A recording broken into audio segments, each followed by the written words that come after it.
L'argent n'empêchera pas la tenue des élections. Les sources de financement ont été identifiées. Ce sont là les propos du président provisoire Jocelyn Privert. Il a fait ces déclarations à la 3e conférence des chefs de mission diplomatique d'Haïti. Le président Privert a réaffirmé que l'exécutif n'entendait supporter aucun candidat. C'est le meilleur qui doit gagner, a-t-il ajouté.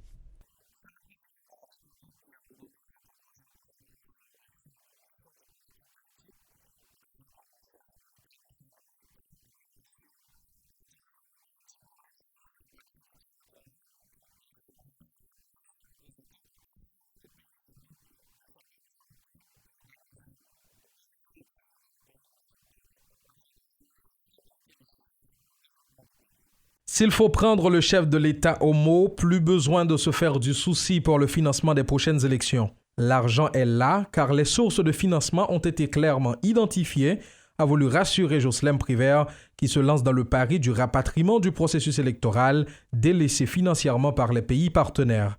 Jocelyn Privert.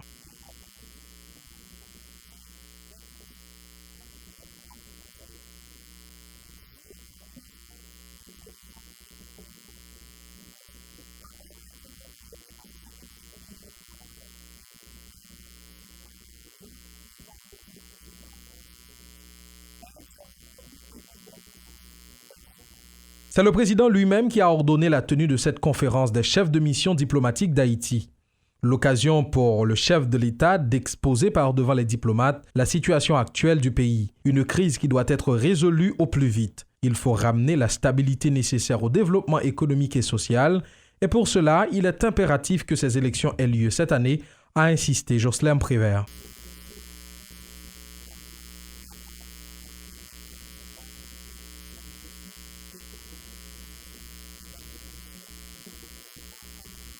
Quant aux autres préoccupations des pays étrangers et de la classe politique haïtienne, Jocelyn Privert se veut clair.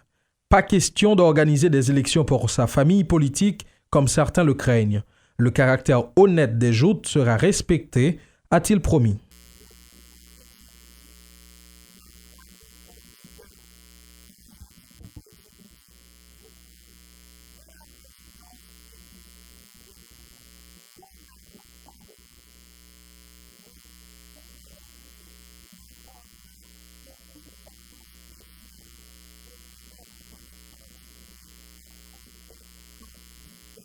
Le chef de l'État, qui s'est lancé dans une véritable opération de charme lors de son discours, a évoqué le déficit de légitimité des trois pouvoirs de l'État et la difficile situation économique et sociale actuelle qui engendre une montée de la criminalité, des résultantes de l'instabilité politique qui doit disparaître au début de l'année prochaine.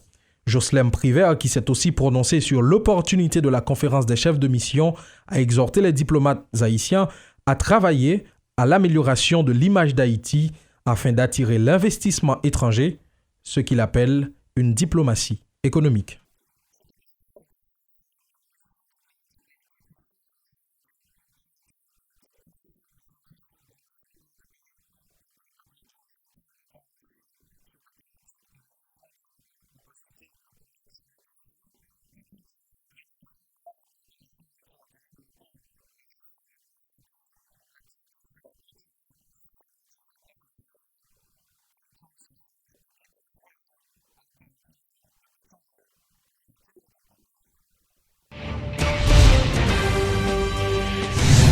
Le ministre des Finances, Yves-Romain Bastien, a déposé au Parlement ce jeudi le projet de loi des finances pour l'exercice 2016-2017, adopté en Conseil des ministres le jeudi 30 juin dernier.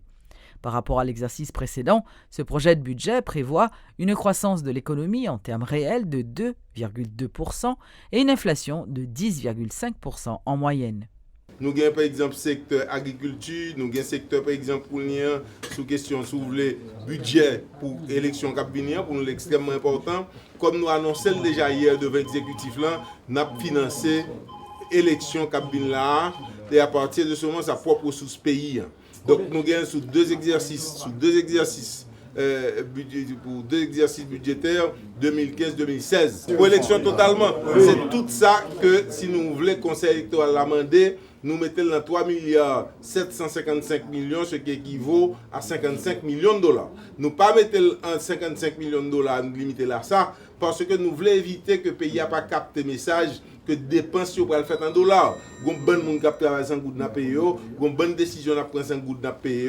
Donc pour l'instant, il y a quelques dépenses qui fait en dollars bien sûr, mais c'est une majorité budget sans goût. Qui côté comme ça sorti? D'accord, côté comme la sortie, il faut que nous avons longtemps à travailler sur ça. Nous participons dans une situation particulière, côté que l'on prend finance pays en main, nous avons un ensemble de projets sous gouvernement passé à fait. Et à partir de ce moment, nous avons gagné de sérieux problèmes que nous sommes obligés de payer des dettes que nous avons autour de 2,4 milliards de gouttes à l'époque. Maintenant, qui ça nous fait? Nous prenons Santa Carele ensemble, première démarche que nous faisons, comme que nous gagnons déjà, sont ensemble de dividendes normales que des institutions qu'on paye à l'État, il y a deux fois au pas payer. Donc, fois ça, nous chita, dans mes APN, nous prenons 5 millions de dollars américains, dans mes banques centrales, nous prenons 127 millions, dans BNC, nous prenons 72 millions, maintenant, les dividendes exceptionnels que Moulin d'Haïti a de 180 millions, nous prenons, il y a des intérêts parce que les profits étant de 10 millions, il y a 1,5 million de dollars, calés tout dans le financement. Et que dans le budget rectifié, il y a 845 millions de gouttes que nous avons projeté pour l'élection, parce que si nous voulons, presque totalité COP qui est pour l'élection 2000, qui a fini en 2015 ans, c'est censé finir. D'accord? Deuxièmement, nous avons les basket fonds, là, 8 millions américains, prennent 2 millions par là, il y a 6 millions qui retournent sur les bourses à faire. On a sur l'exercice fiscal capvinien, on a autour de 1,5 milliard pour financement élection. Donc, les fondamentales pour le Parlement voter budget, ça sans ça. Définitivement. Définitivement. Donc, les capitales que nous faisons. Les résultats des examens de la 9e année fondamentale pour le département de l'Ouest, des NIP et du Centre seront publiés incessamment. Lors d'une visite guidée organisée par le ministère de l'Éducation dans les 2 centres de correction des examens, le directeur du Bureau national des examens d'État, Renan Michel, a profité pour signaler que la correction des examens du baccalauréat est presque achevée. Une cour sécurisée par des policiers, des salles remplies de professeurs concentrés sur leur travail, des enveloppes empilées sur des bureaux, ainsi se poursuit la correction des copies d'examen du baccalauréat. Par cette visite guidée dans les 2 centres de correction des examens, le ministère de l'Éducation nationale a voulu donner au public une idée des différentes étapes de ce processus. Le président du jury de sciences sociales rencontré sur les lieux a fait le point. Un premier correcteur fait première correction, un deuxième fait deuxième correction, et puis le ministère lui-même il va le comparer.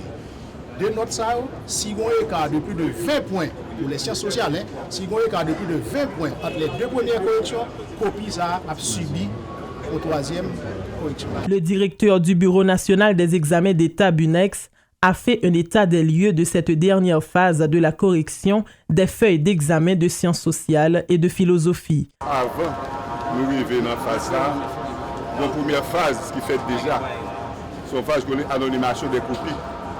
Côté que nous rendons toutes copies anonymes pour qu'aucun correcteur ne connaisse qui fait la corriger. Et à cette phase là, nous avons un bordereau de correction qui gagne toute information qui concerne les candidats. C'est le bordereau de correction ça que nous avons graffé sous copie candidat et après nous retirer sous cela pour que le correcteur ne connaisse qui fait la corriger. Notons qu'un fort pourcentage de réussite dans les examens de la 9e année fondamentale a été enregistré dans 3 départements, l'Ouest, les NIP et le Centre. L'Association pour la collaboration des marchands d'Haïti, ACOMAD, a fait savoir qu'au moins 3 commerçants avaient été blessés par balle lors de la manifestation de mercredi. Le secrétaire général de la COMAD, Vital Venel, a dénoncé le comportement des policiers qui, selon ses dires, ont fait usage excessif de force pour disperser les protestataires.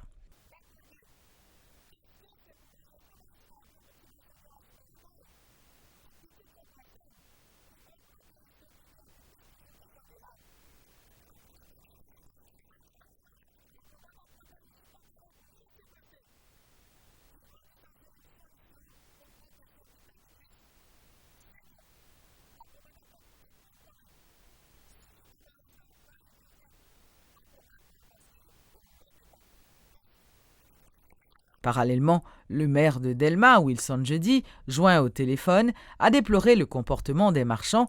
Il a aussi ajouté que plusieurs marchés sont à leur disposition alors qu'ils préfèrent étaler leurs produits sur les trottoirs.